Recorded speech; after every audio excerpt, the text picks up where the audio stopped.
ರಾಜ್ಯದ ಉಳಿದೆಲ್ಲ ಜಿಲ್ಲೆಗಳ ರಾಜಕಾರಣದ ಒಂದು ತೂಕ, ಆದರೆ ಬೆಳಗಾವಿ ಜಿಲ್ಲೆ ರಾಜಕಾರಣದ್ದೇ ಇನ್ನೊಂದು ತೂಕ. ಅಲ್ಲಿ ಬೆಳಗಾವಿ ಅಫ್ಕೋರ್ಸ್ ಪೊಲಿಟಿಕಲಿ ಬೆಂಗಳೂರಿನ ನಂತರ ಅತಿ ದೊಡ್ಡ ಜಿಲ್ಲೆ. ಅಲ್ಲಿ ಪಕ್ಷ ರಾಜಕಾರಣಕ್ಕಿಂತಲೂ ಕುಟುಂಬ ರಾಜಕಾರಣ ಒಂದು ಕೈ ಮೇಲಿರುತ್ತೆ.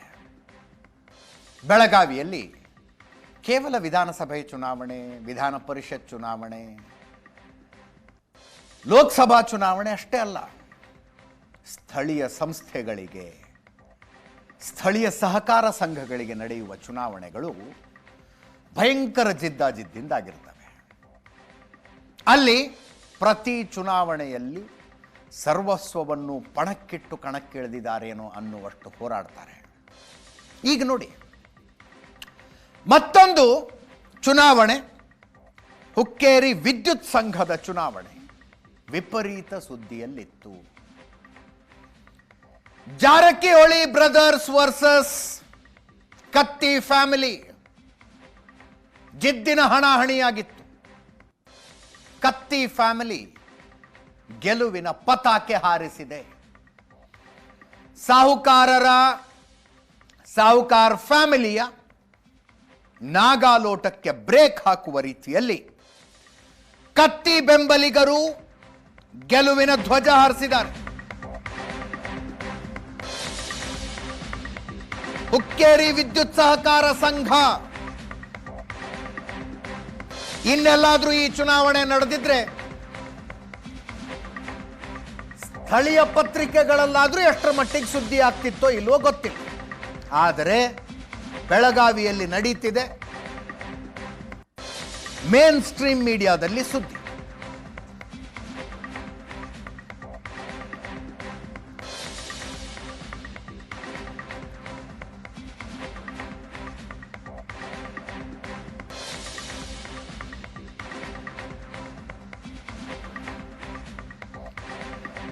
ಬೆಳಗಾವಿ ಜಿಲ್ಲೆ ರಾಜಕಾರಣದಲ್ಲಿ ಮೊಟ್ಟ ಮೊದಲ ಸಲ ಕತ್ತಿ ಫ್ಯಾಮಿಲಿ ವರ್ಸಸ್ ಜಾರಕಿಹೊಳಿ ಫ್ಯಾಮಿಲಿ ಆಗಿತ್ತು. ಜಾರಕಿಹೊಳಿ ಫ್ಯಾಮಿಲಿ ಜೊತೆಗೆ ಜೊಲ್ಲೆ ಕುಟುಂಬವೂ ಇತ್ತು.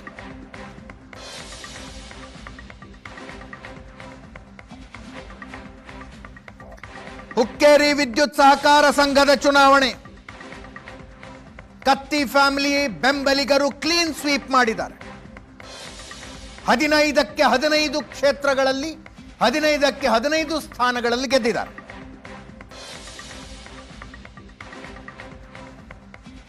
ಒಂಬತ್ತು ಜನರಲ್ ಕ್ಯಾಟಗರಿ, 2 ಮಹಿಳಾ ರಿಸರ್ವೇಶನ್,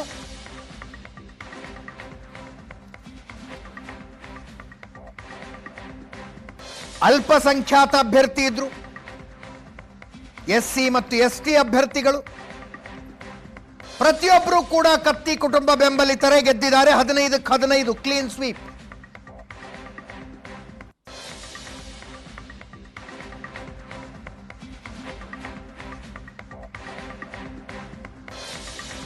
ಸ್ವತಃ ಸತೀಶ್ ಜಾರಕಿಹೊಳಿ 1 ತಿಂಗಳ ಪ್ರಚಾರ ಮಾಡಿದ್ರು.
ಹುಕ್ಕೇರಿ ವಿದ್ಯುತ್ ಸಹಕಾರ ಸಂಘದ ಚುನಾವಣೆ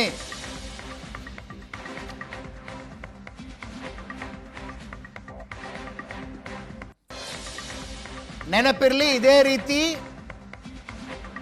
ಜಿಲ್ಲಾ ಸಹಕಾರ ಸಂಘದ ಚುನಾವಣೆಯಲ್ಲಿ ಶುರುವಾದ ತಿಕ್ಕಾಟ 2019ರಲ್ಲಿ ರಾಜ್ಯ ಸರ್ಕಾರದ ಪತನಕ್ಕೆ ಬುನಾದಿ ಹಾಕಿತ್ತು. ಬೆಳಗಾವಿಯ ರಾಜಕಾರಣ ಅಂದ್ರೇನೆ ಹಂಗೆ.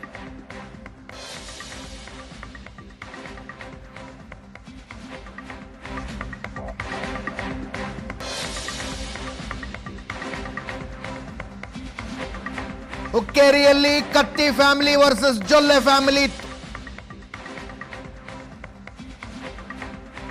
ಅದರ ಲಾಭ ಪಡೆಯುವ ಪ್ರಯತ್ನವನ್ನ ಸತೀಶ್ ಜಾರಕಿಹೊಳಿ ಮಾಡಿದ್ರು. ಜೊಲ್ಲೆ ಕುಟುಂಬಕ್ಕೆ ಬೆಂಬಲವಾಗಿ ನಿಂತು ಕತ್ತಿ ಕುಟುಂಬವನ್ನು ಸೋಲಿಸುವ ಪ್ಲಾನ್ ಇದೆ.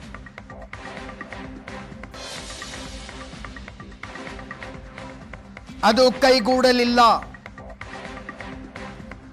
ಕತ್ತಿ ಕುಟುಂಬ ತಮ್ಮ ಬೆಂಬಲಿಗರನ್ನೆಲ್ಲ ಗೆಲ್ಲಿಸಿಕೊಂಡಿದೆ.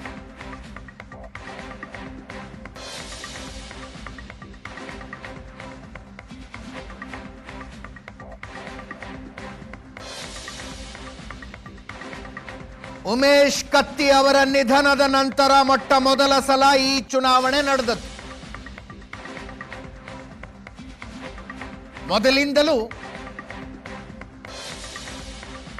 ಹುಕ್ಕೇರಿ ವಿದ್ಯುತ್ ಸಹಕಾರ ಸಂಘ ಕತ್ತಿ ಕುಟುಂಬದವರ ಹಿಡಿತದಲ್ಲೇ ಇತ್ತು. ಈಗ ಅದು ಮುಂದುವರೆದಿದೆ.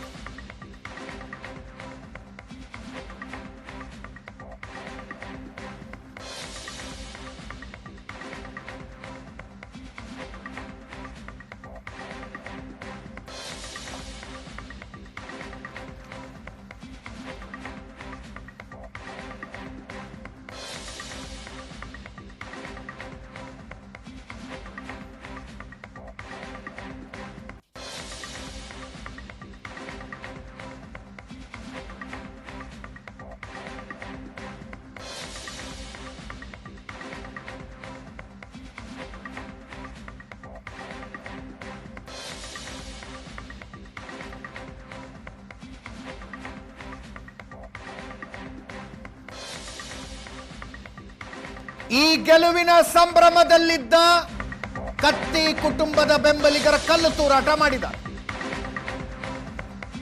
ಜಾರಕಿಹೊಳಿ ಬೆಂಬಲಿಗರ ಕಾರುಗಳಿಗೆ ಕಲ್ಲು ಬಿದ್ದಿದ್ದಾವೆ.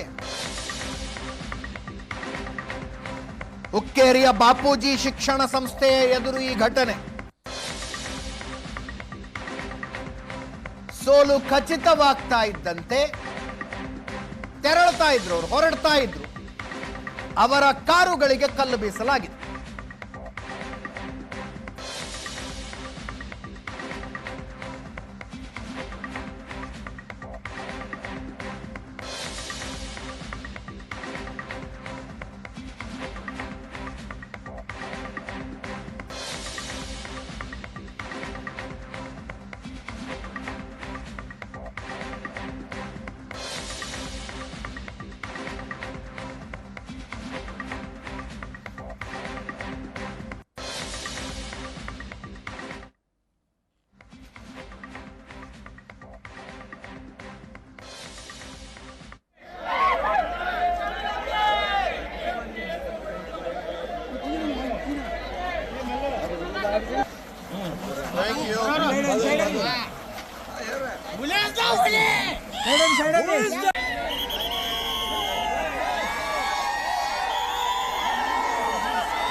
ಈ ಗೆಲುವಿನ ಸಂದರ್ಭದಲ್ಲಿ ಮಾಜಿ ಸಂಸದ ರಮೇಶ್ ಕತ್ತಿ ಮಾತಾಡಿದ್ರು.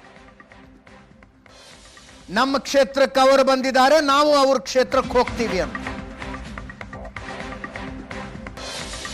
ಜಾರಕಿಹೊಳಿ ಕುಟುಂಬಕ್ಕೆ ಸವಾಲಿದು. ಹುಕ್ಕೇರಿ ಜನ ಜಾರಕಿಹೊಳಿ ಫ್ಯಾಮಿಲಿಗೆ ತಕ್ಕ ಉತ್ತರ ಕೊಟ್ಟಿದ್ದಾರೆ. ಜಾರಕಿಹೊಳಿ ಬ್ರದರ್ಸ್ ದೌರ್ಜನ್ಯದ ವಿರುದ್ಧ ನಾನು ಪ್ರಚಾರ ಮಾಡ್ತೀನಿ ಅಂತ.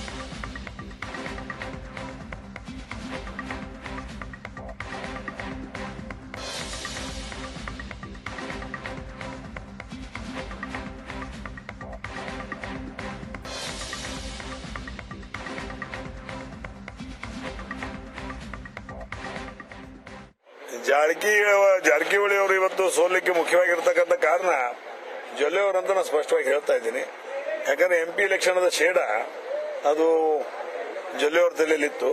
ರಮೇಶ್ ಕತ್ತಿ ಮೇಲೆ ಗನ್ ಇಟ್ಟು ನಾನು ಹೊಡೆದಾರೆ. ನಾನು ರಮೇಶ್ ಕತ್ತಿ ಹೆಗಲ ಮೇಲೆ ಗನ್ ಇಟ್ಟು ಅವ್ರನ್ನ ಹೊಡಿಬೇಕು ಅನ್ನೋಂತ ಅವ್ರದ್ದು ತಲೆಯಲ್ಲಿತ್ತು. ಅದನ್ನ ತಿಳಿಸುವಂತ ಪ್ರಯತ್ನಕ್ಕೆ ನಾನು ಹೋದೆ. ಒಂದು ವಾರ ಗಂಟೆ ನಾನು ಬೆಳಗಾವಿಯಲ್ಲಿ ಹೋಗಿ ಅವ್ರಿಗೆ ಹೇಳುವಂತ ಪ್ರಯತ್ನ ಮಾಡಿದೆ. ಬಟ್ ಅದಕ್ಕೆ ಬಾಲಚಂದ್ರ ಅವಕಾಶ ಕೊಡಲಿಲ್ಲ. ಅನಿವಾರ್ಯವಾಗಿ ಚುನಾವಣೆ ಮಾಡುವಂತ ಪ್ರಸಂಗ ಬಂತು. ಚುನಾವಣೆ ಮಾಡಿದೀವಿ. ಚುನಾವಣೆ ಇವತ್ತ ತಮ್ಮ ಮುಂದೆ ರಿಸಲ್ಟ್ ಎಲ್ಲ ಇದೆ. ಪ್ರಚಂಡ ಬಹುಮತದಿಂದ 15 ಜನ ಈ ದಿವಸ ಆಯ್ಕೆಯಾಗಿ ಬಂದಿದ್ದಾರೆ. ಮತ್ತು ಹುಕ್ಕೇರಿ ತಾಲೂಕಿನಲ್ಲಿ ಯಾವ ಜೊಲ್ಲೆ ಜಾರಕಿಹೊಳಿ ನಡೆದಿಲ್ಲ ಅನ್ನೋದು ಮತ್ತೊಮ್ಮೆ ನನ್ನ ದೇವರುಗಳು ಸಾಕ್ಷಿ ಮಾಡಿದ್ದಾರೆ. ಮತ್ತು ಬೇರೆ ತಾಲೂಕುಗಳಲ್ಲಿ ಮಾಡಿದಾಗೆ ಇಲ್ಲಿ ಮಾಡಿದರೆ ಆಗೋದಿಲ್ಲ ಅನ್ನೋ ಮಾತನ್ನು ಹೇಳಿದ್ದಾರೆ.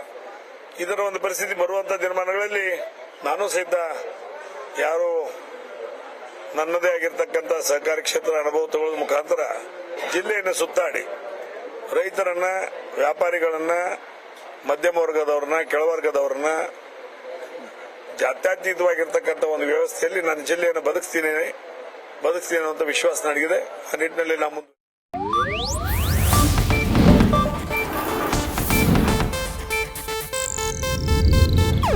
ಇದು ಏಷ್ಯಾನೆಟ್ ನ್ಯೂಸ್ ನೆಟ್ವರ್ಕ್ ಪ್ರಸ್ತುತಿ.